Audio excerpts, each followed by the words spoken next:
Hundreds of social justice crusaders stormed the Capitol building Tuesday morning in an act of civil disobedience.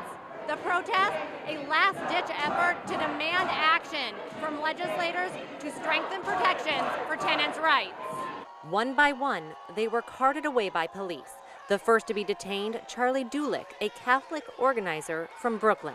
People deserve to have a roof over their heads. There's a million quotes in the Bible to that effect. There's a million teachings that all of us have had in church over the years about, providing for people, especially those who are most vulnerable. The peaceful act of civil disobedience at times turning chaotic as protesters tried to block a major section of the Capitol building, hoping to be heard. My own sort of fear and frustration with the housing system, coupled with seeing people on all sides of me suffering, really, radicalized me in housing. So that's what brought me here. Their demand? That legislators pass progressive renter protections.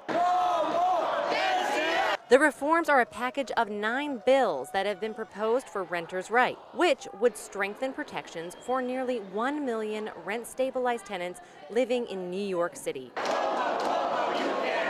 An issue personal to many residents in Brooklyn, Queens, and the Bronx, many of whom pay more than 30% of their income on rent. This is about our children. 2 New York State senators from Brooklyn are speaking out. First, Senator Julia Salazar, who introduced one of the bills, said, "It is important that New Yorkers understand that this crisis is entirely man-made. The landlord lobby has used its political power and campaign cash to write our housing laws for their own benefit." However, pro-landlord organizations like the Real Estate Board of New York and the Rent Stabilization Association, who have not yet returned our request for comment, have argued that reforms will put working-class landlords and contractors in a financial pinch. State Senator Zellner Myrie argues now is the time to fight to get them back. Too many bad landlords have gotten away with charging sky-high rents and making record profits while their buildings fall apart and their tenants struggle to feed their families.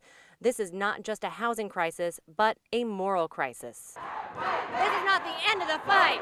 Current regulations are scheduled to sunset on June 15th. As this is a big issue for residents in Brooklyn and Queens, I'll continue to follow this story as it develops. I'm Tamara Lane in Albany, Currents News.